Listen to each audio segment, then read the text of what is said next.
our leaders see themselves as rulers, and this is part of the idolatry.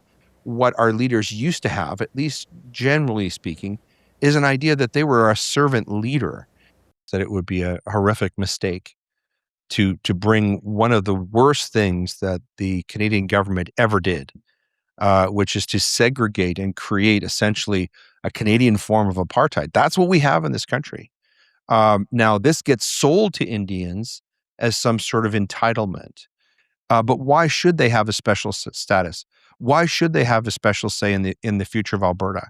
The statistics are that they make up about 1% of the Alberta population, and that statistic is dropping very, very quickly with the number of new immigrants who are flooding into this province.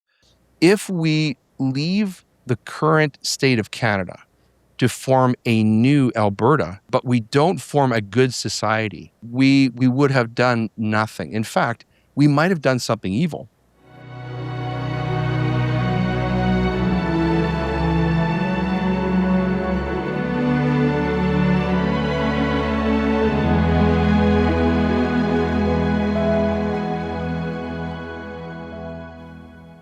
Hi, everyone. Welcome back to the Critical Compass. My name's Mike. This is my co-host, James, and we are very pleased to be joined by Mr. Leighton Grey. He's an Alberta-based constitutional lawyer.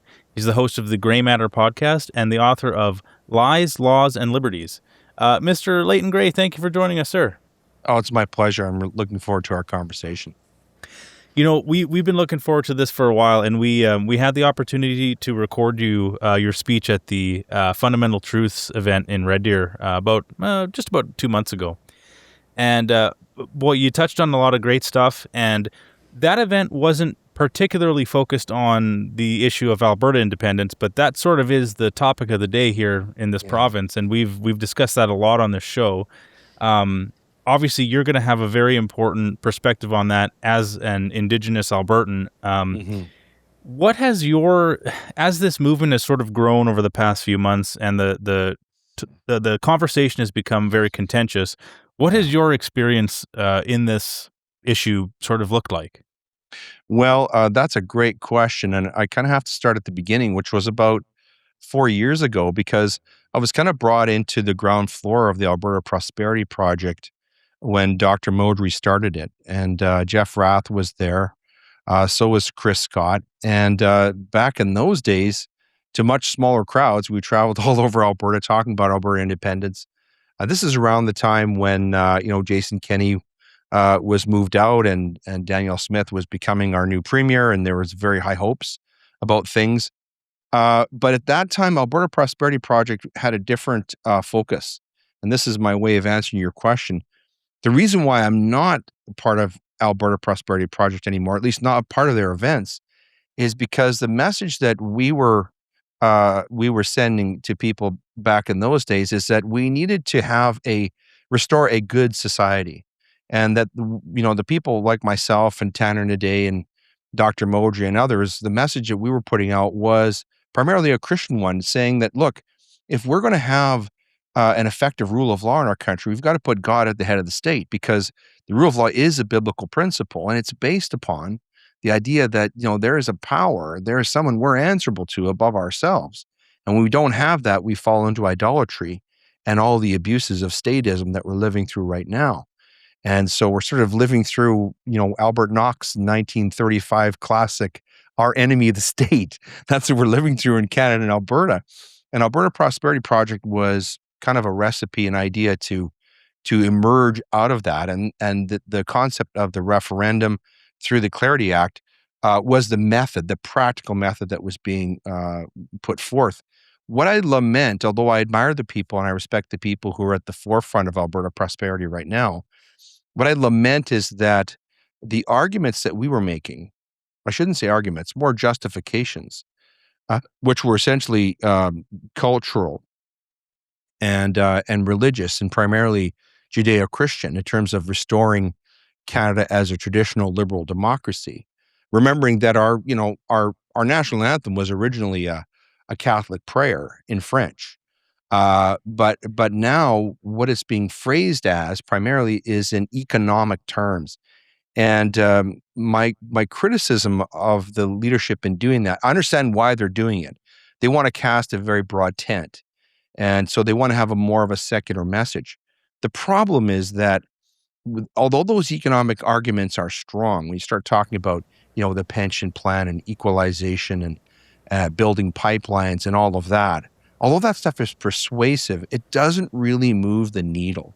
And it's important to remember, if you look at the United States Revolution, the American Revolution, 55 of the 56 men who signed the original declaration were, Bible carrying Christians, or at least deists. And most of them lost everything. They lost their lives. These were rich guys, mostly under 40, very successful dudes, and they gave up basically everything.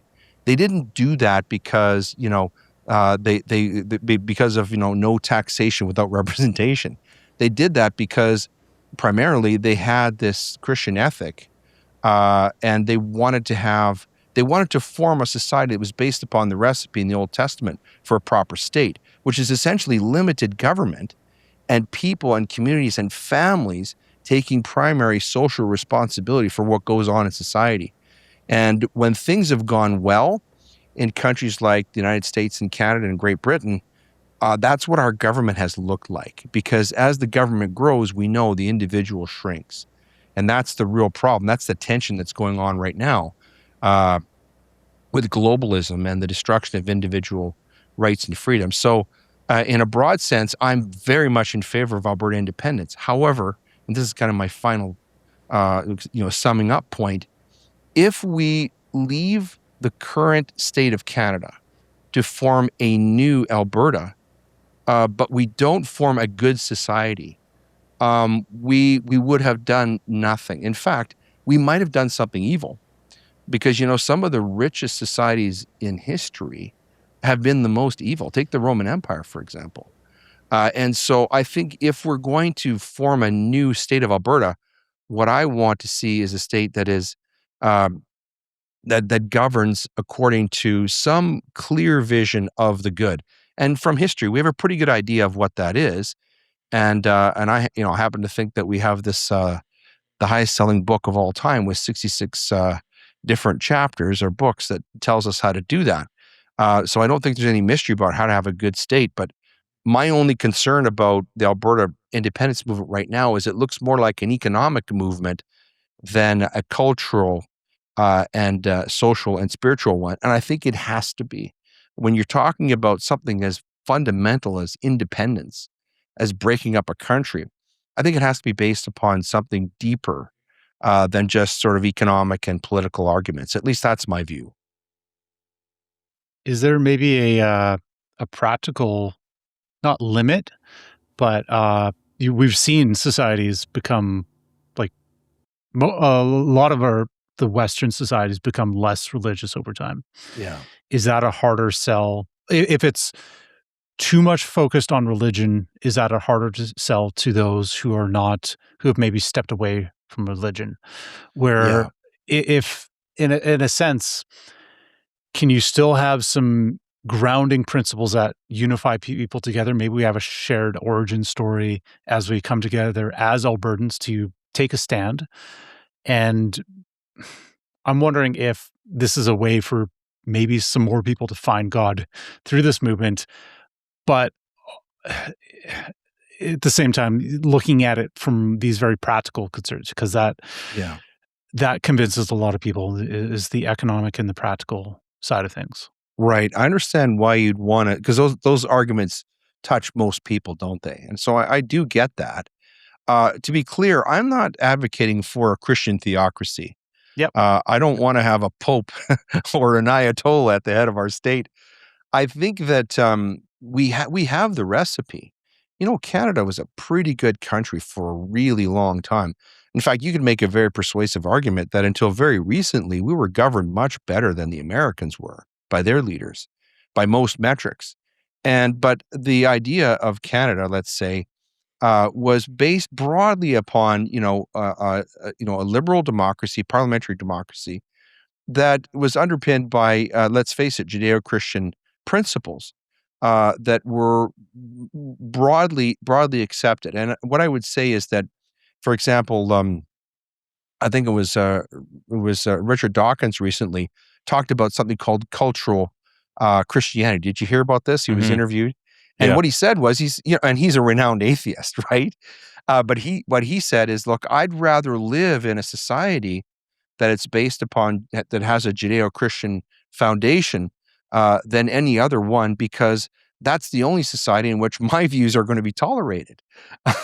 Yeah. And we just know from practical application over time throughout history that that's the recipe that has produced the most human flourishing. I mean, let's face it, on this side of heaven, we're not going to construct a perfect society, but the recipe that we had that worked for a really long time, we've gotten away from. And at the same time that our society has declined, our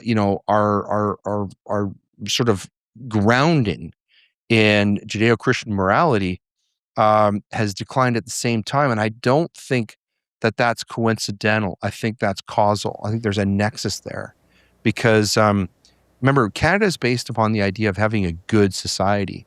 In our constitution, it says, in the old BNA Act, it says peace, order, and good government. Well, the government we have right now is not giving us very much peace. And I don't think, apart from the elbows up crowd, there isn't a lot of good government going on right now. So at least a lot of people in Alberta don't think so. And so it's important to ask the questions, well, why is that? What I'm saying, and I understand people can disagree with this, part of the reason why is because our leaders see themselves as rulers. And this is part of the idolatry that human beings are prone to. And what we really need to have, and I think what our leaders used to have, at least generally speaking, is an idea that they were a servant leader. And this is based upon the prescription that's in the New Testament. Jesus Christ washing his feet, the last, in order to be first, you must be last, right? And if if our political leaders saw themselves as servant leaders, servants of the public, I dare say we'd have a pretty good country. We probably wouldn't be talking about independence. So I think, again, changing political structures, changing, black letter law, that's not really going to make the kind of change that I think people want. I think most people want to live in a good society. They want safe streets. They want good schools. They want health care. They want to feel good about their country. They want to be proud of their country, of their communities. They want to have strong families. And, these things cut across religious lines. But I'm just saying that the type of society that we've seen in the West, broadly speaking, Western culture, which is underpinned by the principles that are in the Holy Bible, that's been the best prescription over time for a flourishing society. And so that's what I'd like to see Alberta based upon going forward. Yeah. I've had this discussion a lot. It's sort of interesting to. So I kind of alluded to this before we hit record, but I sort of have a bit of an interesting story in that regard, in that I spent most of my life as a pretty firm, pretty ardent atheist, and I spent a lot of time arguing with religious people, specifically Christians.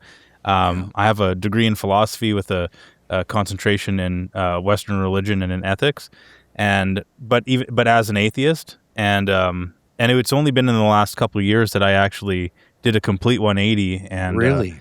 Yeah, and so what was it that changed for you? I'm very curious to know. Yeah, it's sort of so I spent a lot of time. I come from a family of scientists, like my mom and my aunt are biologists and chemists, and so I always approached life from a very cold scientific point of view. Mm-hmm. And actually, you know what it is I do you know who Dr. John Campbell is? Yes. In fact, I was just in Nashville at a national conference for Christian broadcasters, and I was talking to some gentlemen there who were scientists, and what they're engaged in, and you might be aware of this, is they're connected to people like Dr. Stephen Meyer, who are discovering that the proper application of science actually leads you inexorably to faith in God, and not away from. And these conversations are really fascinating. And as science is unlocking more and more of the sort of secrets of the natural universe, it's becoming more and more obvious that we're the products of an intelligent design and a creator. So so this stuff really fascinates me, Yeah. this topic. So I really enjoy talking with scientific people about this stuff. Yeah, it is fascinating to see how many scientists are very firm Christians actually, and how science actually affirms their faith rather than contradicts it. But so Dr. John Campbell, he was a guy that actually James and I were big fans of during COVID. He was Yeah. part of the he sort of mirrored our journey in how we approached COVID, starting off very, you know, James was always a little bit more skeptical than I was, but I unfortunately was kind of wrapped up in it early on, and it was only, after maybe about a year and a half that I started to ask some questions and kind of what do they say, that's what radicalized me. And so Dr. John Campbell was great in kind of following along that journey as he started to ask more and more questions and see the results of more and more studies and learn more and more about the pathogen. And so short story long, just a random video came up on my YouTube recommendations where he did a deep dive on the Shroud of Turin. Yeah. And I started studying. It's Wow. fascinating, and it's honestly, like, once you learn, I would recommend any listeners who aren't familiar with so the Shroud of Turin is, to anyone unfamiliar listening, is the purported burial cloth of Christ. Yes. It was quote unquote debunked as a middle-age forgery for a long time. Yeah. But new studies have actually found that the original testing, that, like, the dating that they did on the cloth, was done on repair patches that were done in the Middle Ages, and so that's why you get a date of the Middle Ages. When you actually test the fibers and the pollen samples that are left on it, you get a first century Jerusalem dating and location for those exact. And so we still can't replicate the imprint on it. We don't know how, like, the imprint has almost a 3D sort of photographic effect to it that is inexplicable, at least for now. It's microns thin. You can't, like, and so that sort of led me on a trajectory. But they did say, not to interrupt, they did say that it would take an incredible concentration of light energy to produce that image. And I'm so glad you brought up the Shroud of Turin, because it's a perfect example of how atheistic scientists, geniuses, really, really smart people, are actually revealing the truth. God is actually leading them to truth through the application of their science, almost unwittingly. And this is how God works so often. And especially in my own life, I've found this. To people who are watching and listening, there's a podcaster you guys probably know named Michael Knowles, who's on the Daily Wire network.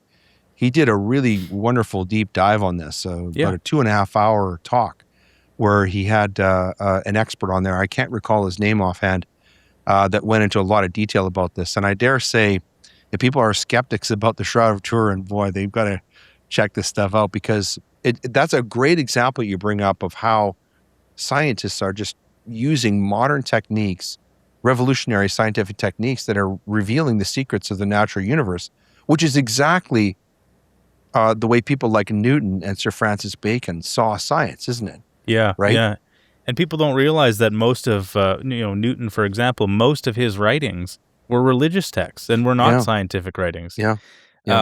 He along with, I mean, you're probably familiar with St. Thomas Aquinas as well. Of course. Like, so did tons of writing on, like, he was probably most of his work, you could say, would be useful in the quest for uniting science and religion, right? He's one of the giants. He wrote extensively on law as well. Right. At the very end of his life, he had a divine revelation. Yeah. That's a great story. People want to check that out. Incredible. Anyway, I think we went down a rabbit hole here. Yeah, so I'll tie her back up here. So anyway, the reason I say that that's so interesting is because what I learned in my journey here is how much we take for granted in the West of what being a good person means, and how much we glean from this history of Western common law, that it itself was actually derived from Christian principles. Yes. And you can't separate the two. The concept that we grew up in the society where we just say, well, at least I said growing up, oh, I know how to be a moral person. I know how to treat my neighbor, and you don't realize if you don't know the history that the only reason you grew up thinking that at all is because the fundamental underpinnings of our society are based in a Christian ethic. Yeah. And what you said is so important because when we were looking at the independence movement for Alberta, we often will refer to the probably the most recent and the most, I would say, most divisive modern independence movement was the Balkanization of the East there. So you have the Croatians and the Slovakians and the Bosnians and really Serbs, that and the Serb, and so that actually really underpins that is a religious split. The Croatians are Catholic, the Serbians are Orthodox, the Bosnians are Muslim, and that's a really important factor in what caused their divide. And you're right that I can't really point to an example, I don't think, of an independence movement that is solely based on an economic consideration. And I guess I would ask you, do you think that Alberta in particular has the, what would you say, like carrying capacity of Christians necessary to pull off a convincing cultural divide that would be necessary for this movement to succeed? That's a great question. I don't think that human beings have the ability to make it happen, but I know that for my God, anything is possible. All things are possible. And I happen to believe that independence for Alberta is a God-ordained movement. I think that, excuse me, the manifest destiny for Alberta is to be an independent country. And I see Alberta as a distinct society, much more distinct actually than Quebec is. I think that the people who live in Quebec have a lot more in common historically and culturally, even now, with the people in Ontario, especially since Quebec has completely abandoned their Catholic history, which made them, was fundamentally what made them distinct, and they've completely abandoned it. And Quebec has become such a secular society that Christian missionaries are sent there in order to evangelize, which is really incredible when you consider that Quebec, within the not too distant history, was maybe the most Christian part of Canada. But I think Alberta is a distinct society. What's going to be really interesting, you brought up the situation with what we used to call Yugoslavia. Yeah. And that experiment failed. But it failed because it misunderstood what Europe is. I mean, if you really understand Europe, it's a collection of the indigenous peoples of Europe. We don't think of Europe that way, but that's who they are. And so it's somewhat ironic that they're being overrun. Like, where do the indigenous peoples of Europe go when they no longer control their countries? But what's different about the United States and Canada, and I would include places like Australia as well, is that we are multi-ethnic societies, not multicultural. That's a dangerous concept that we know causes all kinds of problems. But multi-ethnic, what we've been able to do in Canada, the United States, is we've been able to be the most welcoming places in all the world. But we've been able to unite people under shared values, real shared values, not the ones that Mr. Carney talks about. But I think that those values are still here. I think people still want them. And that will cut across, Christian and Muslim, or black and white. It'll cut across race. It'll cut across ethnicity. Because remember, and again, this is why I come back to Christianity. I defy anyone to look at the teaching of Jesus Christ and find any scent of racism, any scent of elitism, any scent of that, one culture is better than the others. Jesus was a Jew, and he sent these men out on a great commission to evangelize all the people who were not Jews. That was the Great Commission. And I think that this is why I say Christianity has this special character. that frankly, it's the one uniting principle that can bring people together. That doesn't mean that everyone has to be a Christian. That's a beautiful thing about Christianity. As a Christian, there's no other faith where someone is called to love their enemy, to pray for their enemy. I have to do that. That's one of the hardest things I have to do as a Christian. But listen, if you can do that, if you can pray for your enemy, that's a pretty good sign that you're a decent person. You're a good person. You're going to be able to get along with others. And this is why I say that, fundamentally, if we have that bedrock, that we want to create a good society that's based upon people who have a clear sense of what it means to be a good person, because that's going to produce strong families and flourishing communities. And then that's how you build a nation. And, you mentioned that you're a philosopher. Well, go back and read some of the dialogues of Plato. Remember where Plato or Socrates and Thrasymachus, they're debating in the square about who's the virtuous man. And what is, Thrasymachus says, well, he's the one who's a scoundrel, but to all the world, he's virtuous. And Socrates says, no. The virtuous man is the one who is pure in his heart, although he's scorned by everyone in the world. Well, who is that person? By Jesus Christ. Yeah. I did want to ask one side, and you kind of have this intersection of you're a Christian, but you also, with your Indigenous heritage, you have an interesting perspective on the residential school side of things. Yeah. And in your fundamental truths talk, you mentioned that you wouldn't have gone down the path and been able to be a lawyer if not for the education that your grandparents got through a residential school, which I can see from your perspective is a very positive thing. But even just reflecting on some of the comments on the video, and I try to read all of them, and some of them are more capable of dialogue than others, but it seems like people are viewing, first of all, Christianity as a genocidal arm inflicting harm on Indigenous people. And then residential schools was the institution that carried out that harm. So it's even very difficult for people to wrap their minds around why a education would be important. Mm-hmm. They think that education in a residential school equals harm and loss of culture, which might be true in any place where there is a dominant culture. I wouldn't expect to thrive in Japan if I did not adopt a bit of the Japanese culture and start integrating and learn the language. And I'd probably lose a little bit of what I have here in Canada and in Alberta. Some of that maybe would erode away over time. So you'd expect, if you're going to do well in a majority culture, then you're going to have to integrate a little bit.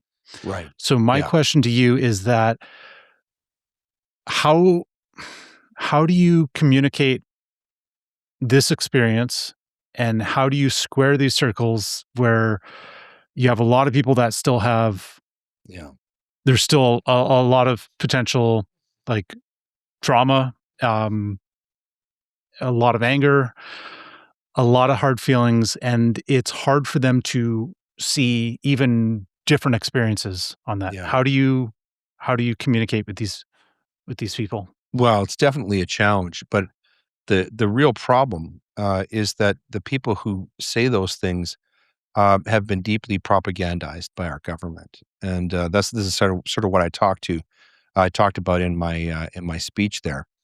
I'd approach it from this point of view. Many of your viewers and listeners are probably familiar with a very famous children's author named Roald Dahl. He wrote Charlie and the Chocolate Factory, James and the Giant Peach. Well, Roald Dahl was he's from Scandinavia, and unfortunately his father abandoned the family when he was a young boy. I believe he was an only child. And of course, as you might imagine, he was a very precocious young man, showed some promise. And so his mother sent him to be educated in England. And he ended up getting a scholarship to a very posh boys' school. And Roald Dahl actually wrote memoirs, his memoirs about his life, and he talks about his childhood. But he described being at this posh English boys' school. Now remember, these are young men who many were coming from the upper class, the English gentry, and they were on their way to places like Eton and Cambridge and Oxford. Well, guess what he described about his, the sort of 1920s, 1930s English boys' school. Well, guess what he discovered? Guess what? The food was really bad. Okay? There's a lot of bullying, kids beating each other up. There was sexual abuse. There was corporal punishment. Okay? There was a lot of, cultural discrimination because you had kids coming from different backgrounds and things of that nature. So essentially, what you had at this posh English boys' school are all the things that you have at Indian residential school. And so this sort of begs the question, is this actually a racial question, or is it something about the nature of boys' schools in the early to mid 20th century? And we've had examples in Canada, people who know about Mount Cashel. Well, part of the problem that we're dealing with people is they've been propagandized, because there's a 3,400-page Sinclair Commission report. I've read the whole thing. And I can tell you, of the anecdotal stories that are in there about Indian residential school from people who have been there, like my grandmother and my great aunt, I would say about 85% of them were positive. Those stories have been completely ignored, as have been all of the wonderful, dedicated, caring people who worked in those schools and never abused anyone. They spent their lives living amongst these children, trying to educate them and keep them healthy. The truth, the real truth about the Indian residential school experience, which we cannot say, which the government is trying to make criminal hate speech, is that the Indian residential school was actually a form of child welfare. That's what it was. There were two types of kids who went there. If you were a child whose parents either could not or would not care for you, and you were Indian, you ended up at Indian residential school. Or, like my grandmother, if you had parents who saw an opportunity for their kids to advance themselves by becoming educated, sort of in the white man's world. Those are the two type of kids who ended up at residential school. Now, did abuses happen there? Absolutely. There were bad people there. There were pedophiles there. There were sadistic people there. There were mean kids there. There was bad food. All of that is true. But that sort of fractionalization, that distillation of Indian residential schools is not the truth about Indian residential schools. Remember, I can tell you, 25 years ago, when myself and a group of other lawyers went to the government of Canada and started saying, look, we might have a class action here, they laughed at us. There wasn't any part of it. People didn't even talk about this 25, 30 years ago. But what has happened is this idea that Canada is a colonial society, this idea that we are a fundamentally racist society, the importation of critical race theory, which is, as you know, is an American concept that really is specific to the African American experience there. The Liberals wanted to import that to Canada, and they've succeeded. And they've done it through propaganda and, frankly, lying. A lot of the stuff that is said about Indian residential schools in terms of it being a genocide is blatant lies. And I can tell you, my wife will tell you, in 2021, when the Kamloops hoax was announced, I said, I tell you right now, that's a hoax. Because I knew the lawyers who worked on those cases. I worked on those cases for almost 20 years. And most of them pretty smart people. And they wouldn't have missed that one. I'll tell you right now. So, but coming back to your question, the problem is always in Canada, it seems these days, is, how do we live not by lies? How do we become a truthful society? Because part of being a good society is we have to have a truthful society. And it's very, very difficult with the media and government and all of our institutions constantly propagating these myths, these lies about Canada that aren't true, and about our people, even about our own people. The dirtiest thing, and I talk about this in my speech, the dirtiest, most awful thing that is done through this whole lie, this ideology of critical race theory, is it paints the Indian as a victim. When I say Indian, I mean, Indigenous people, the First Nations people of Canada. Uh, that is a terrible, enslaving thing to do, because it removes agency, first of all, and it removes responsibility for our own lives and our own people. And I can tell you, most of the people I know who are First Nations people, that they don't see themselves as victims. They don't want to be seen as victims. They don't want that label whatsoever. But I think the challenge now, because of this division, this sort of Indian white division has been there for so long. The challenge is, how do we bridge that? And I think the first step to doing that is we stop lying to each other about our history, because the real history of North America, and which is the whole basis for Thanksgiving, the holiday that we celebrate, is cooperation primarily. That's been the history of Indian content, or Indian white contact, has been cooperation and collaboration. The European peoples could not have survived here without the assistance and cooperation of the Indigenous peoples of North America. And by the same token, the net contribution of European contact to Indigenous peoples, it's astronomical. Like, we're talking about, in Canada, Indigenous peoples of Canada, prior to white contact, didn't even have the wheel. We're talking about people who were 5 and 10,000 years behind, in terms of civilization. And so what I try to tell people is look, we got to stop lying to each other about the history of this country. And we got to get back to telling real stories. And the real story of Canada, and of Alberta for that matter, is cooperation. The Indian people are not other. They're not separate. They're human beings. They live in families. They live in communities. They want safe streets and good health care, and all of that. They want the same things that other Albertans want. And, I think it's the people who are trying to divide and set us against each other. That's the real problem. But I think, to answer your question, we got to stop. We got to start by just, do what Jordan Peterson says in his book, 12 Rules for Life. Tell the truth, or at least don't lie. Uh, you know, that's such an important point that you bring up, and it's something that, we've had Bruce Party on this show, and Yeah, of course, brilliant guy. yeah, Yeah.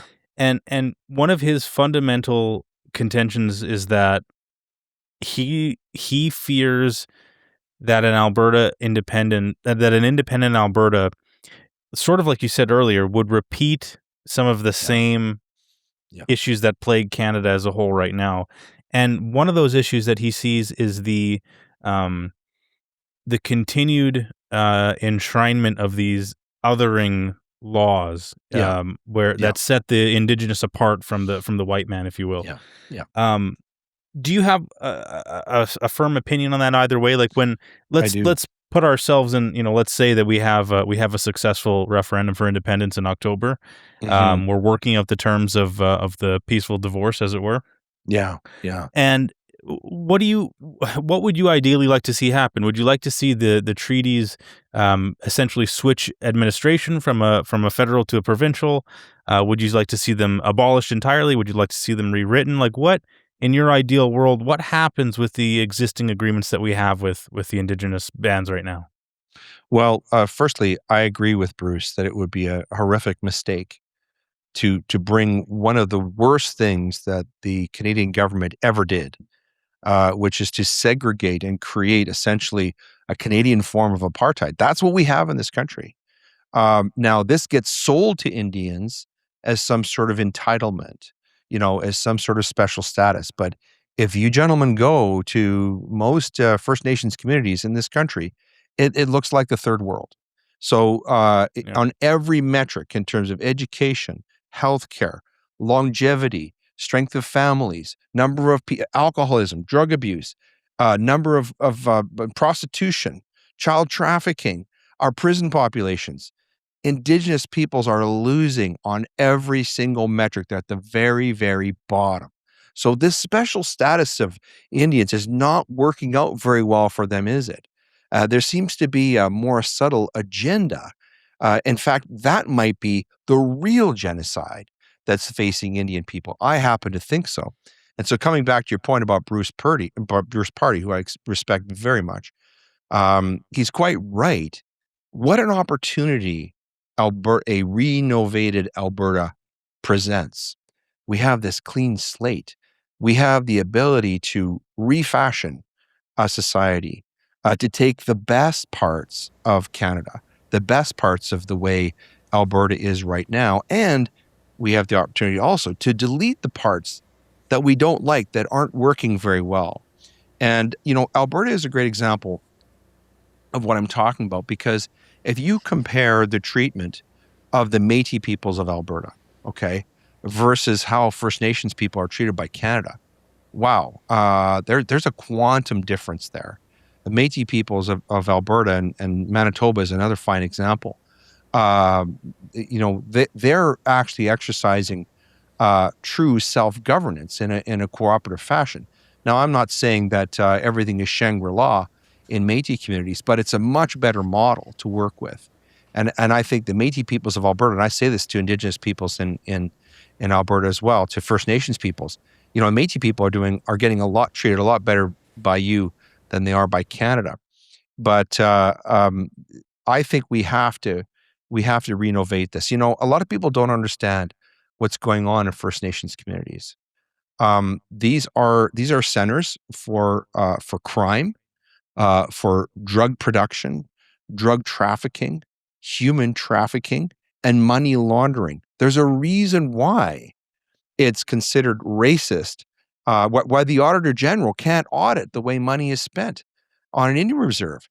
It's because Indian reserves have been used for money laundering by the federal government for a very, very long time. And I can tell you that on personal experience, because my first law job was in the federal government was for the Federal Department of Justice when John Chrétien was a newly minted prime minister, and it was going on then.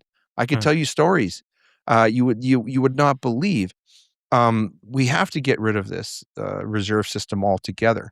But it has to be done in consultation with Indigenous peoples.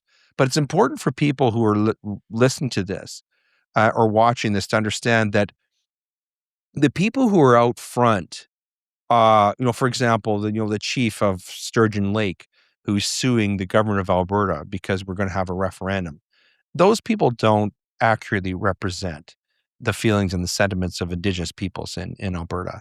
These people are paid.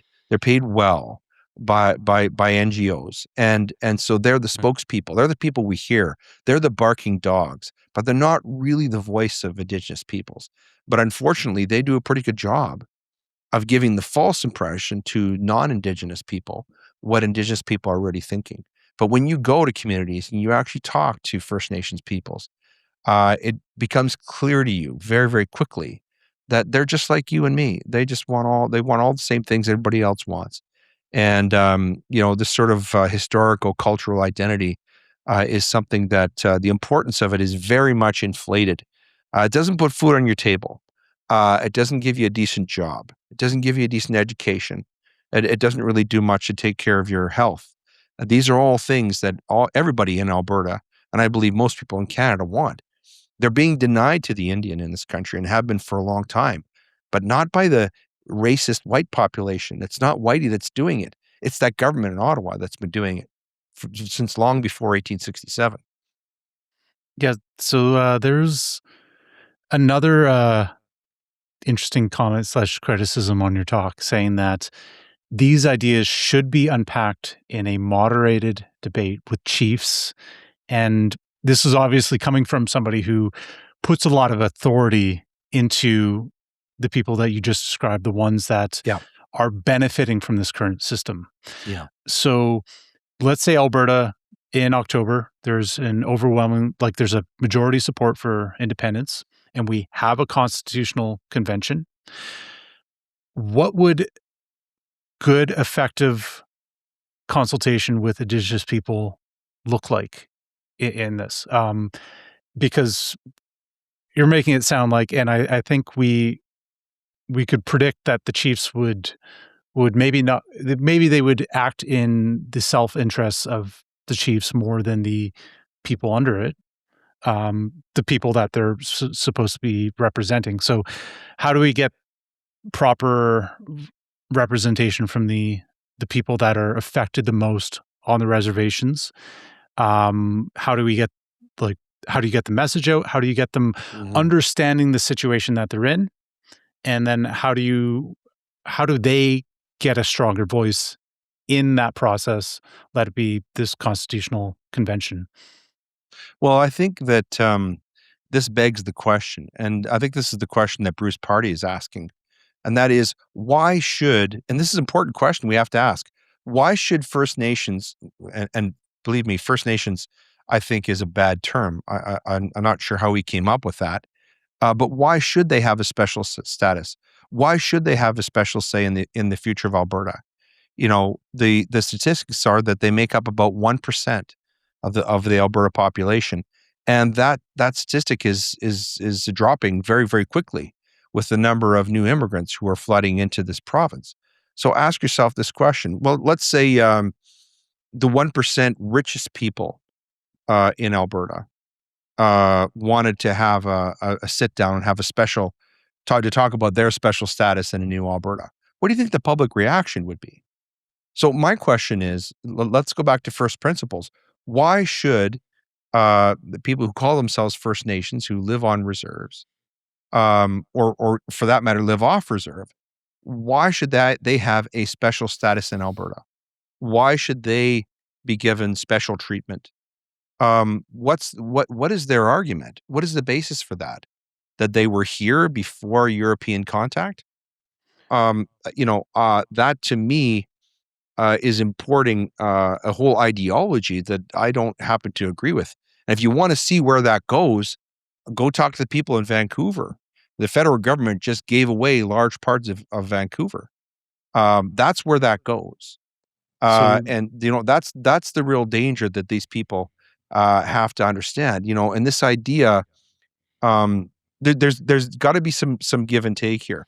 I think Indigenous peoples want to have a stake. They want to be a part of something, because unfortunately they've lived a segregated existence, and that's just the reality.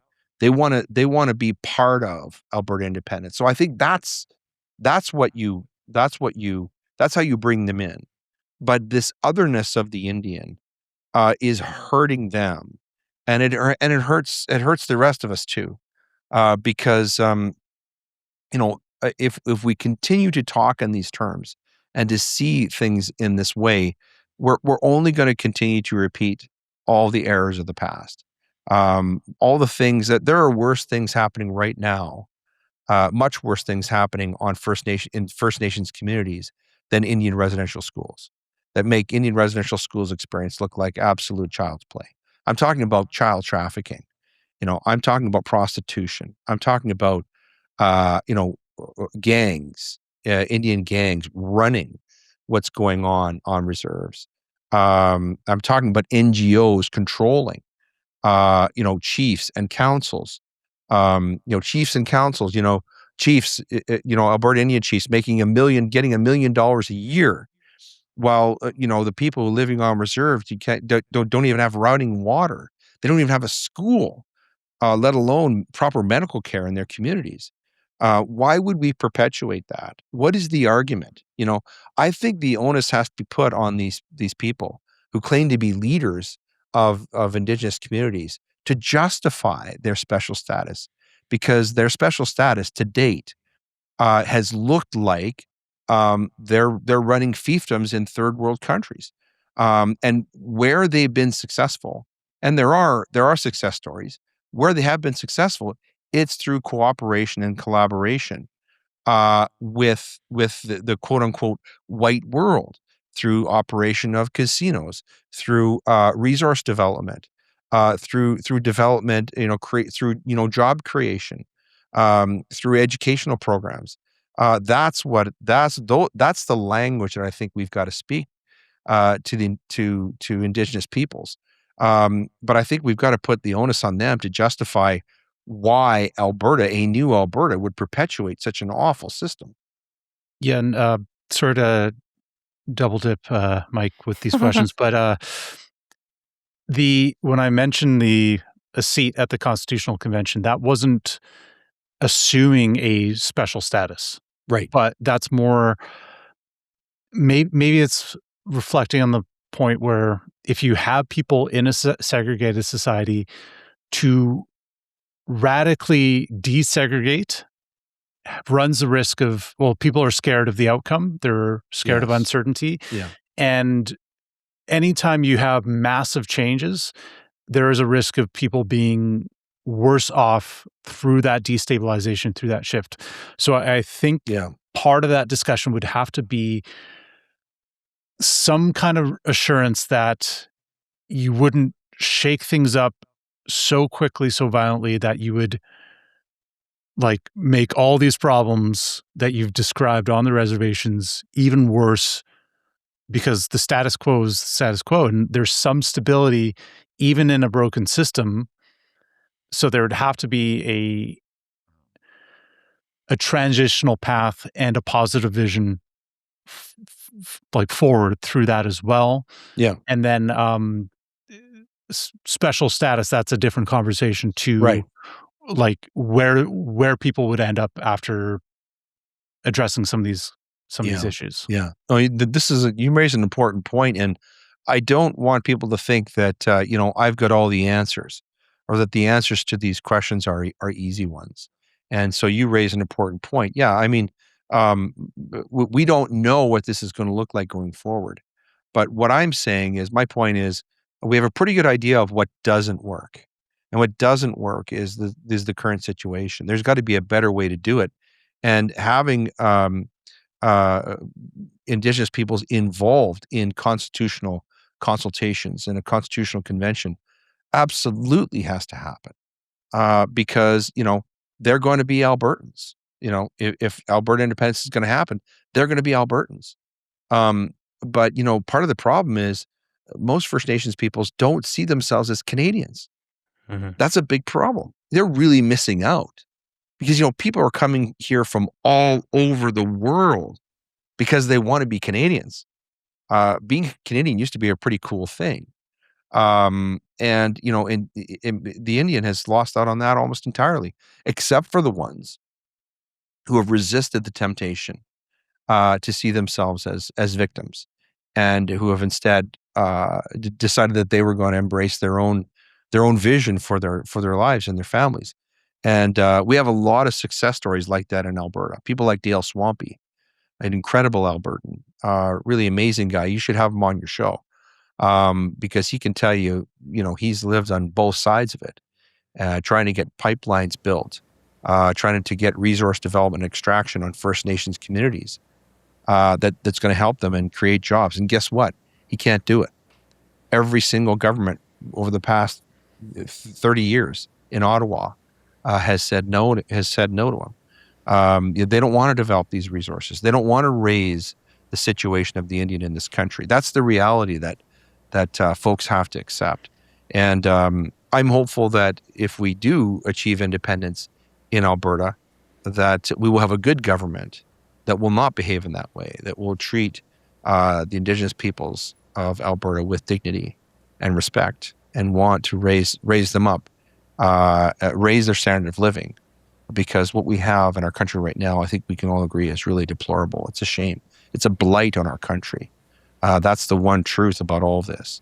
But it's not all. It's the Indian has to bear some responsibility for it, because being a victim, seeing yourself as a victim, is a choice. And where it changes is when you reject that. And yes, that's scary, because you're rejecting a status quo. But, it's sort of like, though, the Titanic is going down and you're holding on to a spar of wood when you can see land in sight. It's a choice, you're quite right, though. There are dangers out there, and there aren't any easy answers to these complex questions. That's that leads me interestingly into something I was thinking about when you were talking is, sometimes the Indigenous situation in Canada gets compared in similar terms to the African American discussion. Yeah. where you have a people who you know in many cases relatively recently have a fairly traceable lineage of being the ancestors of people who were objectively very horribly treated. However, they've sort of like you said, they've sort of inherited what seems eh, they've inherited what seems to be a victim mentality, and they identify with a situation maybe at a pathological level that doesn't necessarily reflect their current situation. In Yeah. your discussions and your interactions with everyday Indigenous people who very specifically aren't the chiefs who are on the news talking about how Alberta will never separate these sort of things. Did you get the impression that the average Indigenous Albertan views themselves as a victim to the system, so to speak, or do they have more of a um, maybe they are depressed at their current situation, or they're not so hopeful, but do you get the impression that they view themselves as a continuation of a lineage of oppressed people, or Yeah. something different? Yeah. Unfortunately, there's a sense of a lack of agency, Mm. and they detest the government on their reserves even more so than we do, Mr. Carney in Ottawa. When I say Mm. we, I mean people like me who think that the Liberal government of Canada is essentially a death cult.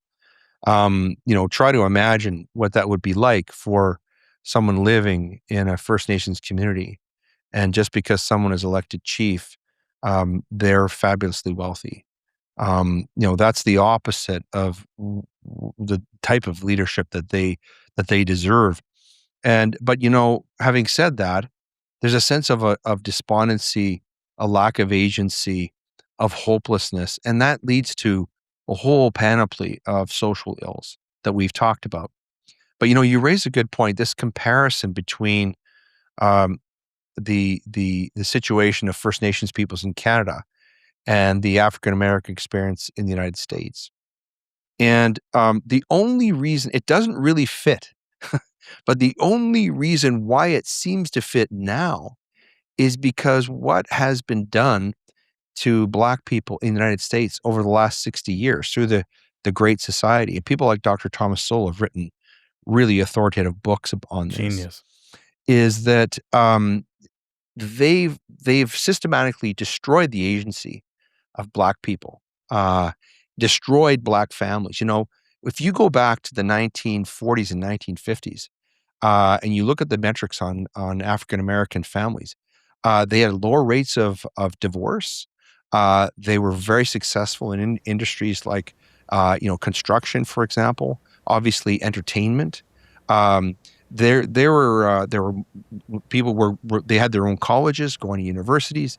The situation of the Black people in the United States was much better prior to the Great Society and the welfare system, prior to actually the economic segregation of Black people and the destruction of their families. That's where you begin to see the high incidence of Black men in prison, of Black women in prostitution, of systemic poverty.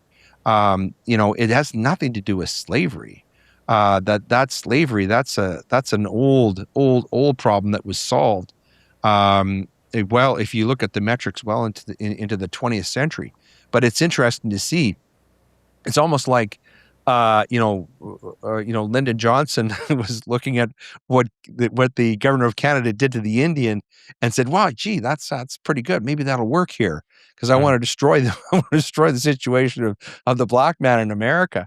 But otherwise, it's a complete non-fit, Mm. because the struggle, the dignified struggle of the African American people out of slavery and emerging out of that. If you look at the first 100 years after emancipation, it's amazing how far Black people in that country came.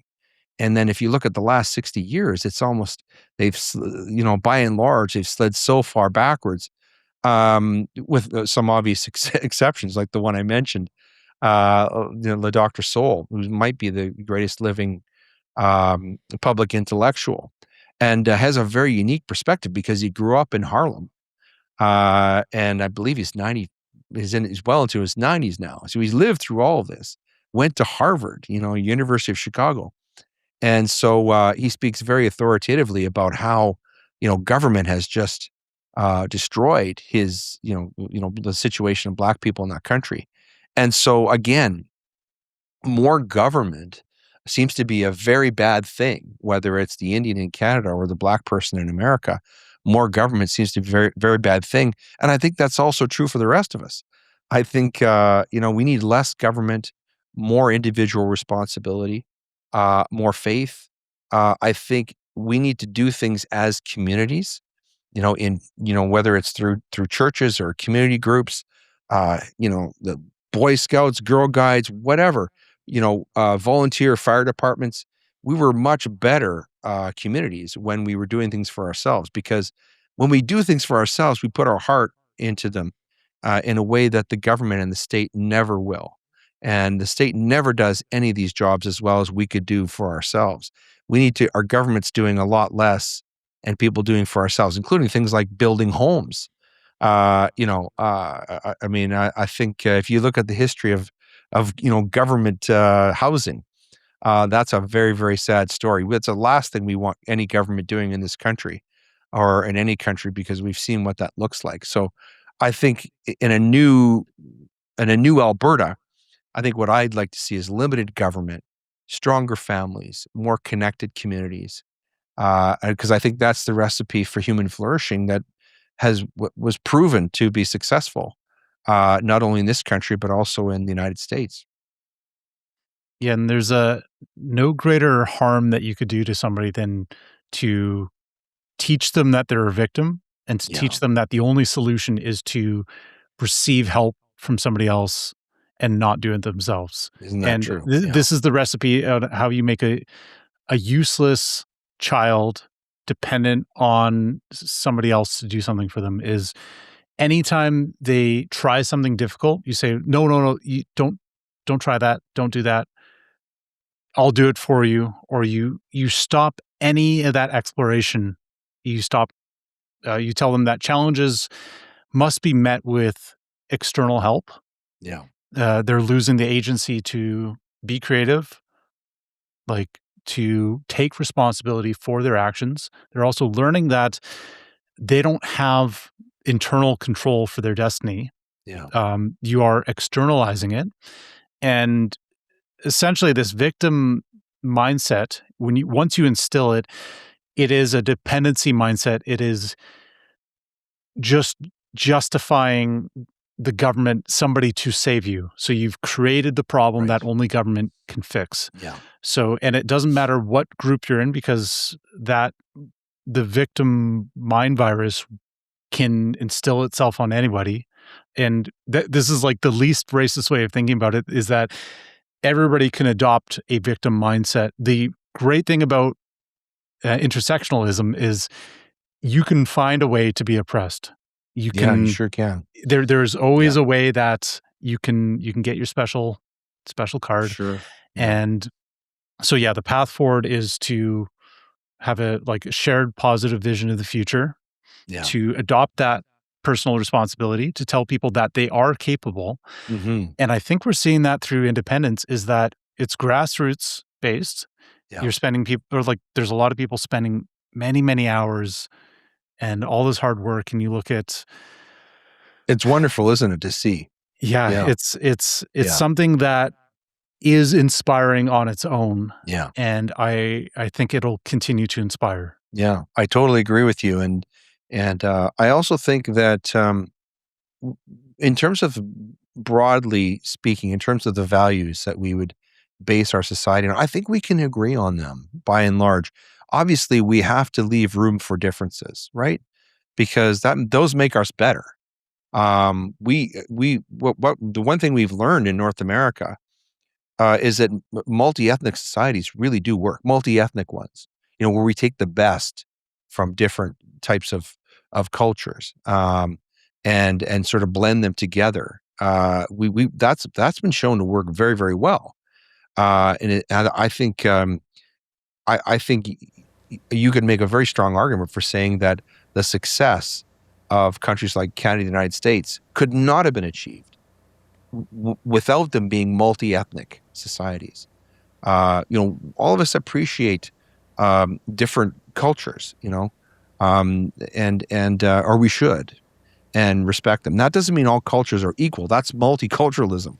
But we can take the best parts from different cultures, and I think we can agree. We can agree to preserve that, and we can also agree on some shared values that I think, as you say, Alberta independence is sort of, these are bubbling to the surface, and people are seeing them. And I think that's maybe the best thing about Alberta independence, even if it's not successful in its first iteration, it still will have been a success because it got us thinking about these things, thinking about what is a good society, what's important to us, right? What type of communities do we want to live in?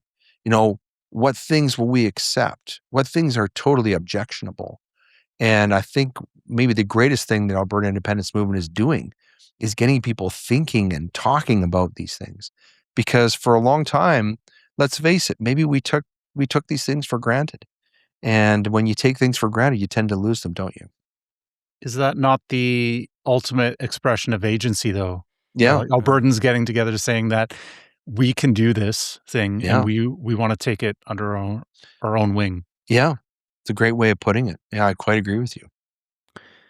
I think that's a beautiful thought to end it on. Actually, I think that's that wraps it up in a tidy little bow, as you are wont to do, sir. Um, if our viewers wanted to find you, what are the best places to do so? If you wanted to drop some links. Well, we've got the podcast, and so they can visit us. We're on Apple, Spotify, YouTube, everywhere. And if they would subscribe, that would be great. That helps us. Doesn't cost anything. I'm very active on X. That's the only social media I really use a lot, and I'll even connect with people and get into conversations as long as there's a civil on X. That's at Gray Matter Convo. I'm also very active on Substack. And so a lot of my stuff gets published there. And really, it's a community. It's a welcoming community. The Gray Matter podcast is a welcoming community. We do have a Christian focus, but we like to hear from people who aren't Christians, who are Muslims or whatever. We love to have you engage in our conversations. We put out a commentary each week. That's an essay that I write that is published. I also have an interview once per week. And then every Thursday night at 7, we have a live show where people can actually send in comments and participate. So I've really enjoyed it. I think it's been the greatest learning experience of my life. So I'm very grateful for it. And I'm very grateful for the opportunity to come here and talk with you guys on your show. Thank you, sir. Well, we really appreciate you coming on. We'd love to have you back, and hopefully, maybe in a few months we'll have you back, and it'll be we'll be talking about what a successful campaign we all ran on these very good hard. sound ideas. Yeah, let's hope. But yeah, you guys keep up the great work. I think it's wonderful to see the growth of truth in media and podcasting, and you guys are part of that. So God bless you. Thank you, sir. God bless you too. Thank you very much.